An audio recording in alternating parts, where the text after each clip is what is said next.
what is it that y'all are actually looking for in resource parents? People who are willing just to volunteer to bring children into their home once a month. Sometimes it's once every other month, and just love on the children. So if you can love children, love your own children, love our children like your children, it really just goes from there. What made you decide to want to do resource for one of our boys? When CJ was a sixth grader, when he moved to Westbrook, and that's where we kind of started hearing about, the Big Oak Ranch and learning more about it. I had just started praying about, what could we do? Is there, something that God would, want us to do to be able to help with that ministry? And then I'd talked to Tassie about it and found out that God had kind of been working on her too, without us even talking about it yet. I didn't know he had been praying about it, and he didn't know that I had been praying about it. And part of my prayer was, Lord, show us who it was.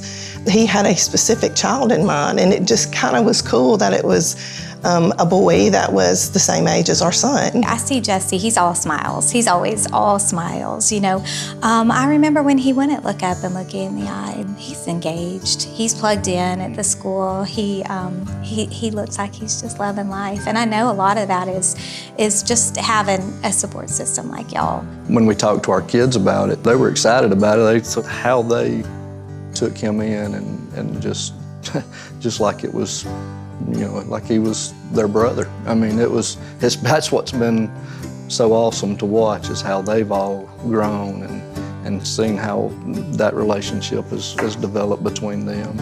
Even like my parents and her parents, seeing the grandparents to Jesse now, that's Mama and Nana and Pop. We know it was ordained by the Lord that he would be in our family, and always will be. Yes. Jen, I know y'all have been former house parents before. How was it to know that you had faith in those resource families? I always look at my resource parents as my partners. We're going to do this together. We're going to raise this child together, because it takes a village. It takes a village, and the more people that we have pouring into, from the teachers to the Bible teachers to, our pastors at church, our resource, just the more people that I can involve in pouring into the boys that I'm trying to raise, I'm all for it. It's a blessing to us. I think it's been more of a blessing to Tassie and I, with Jesse being a part of our life, than we are to his. Just that's how much he's blessed us. Yeah, when we first started, I can remember Greg telling me, he said, if we're going to do this, then I'm going to be all in. I feel like as a family, we need to be committed, because these are relationships, that you're building, and that we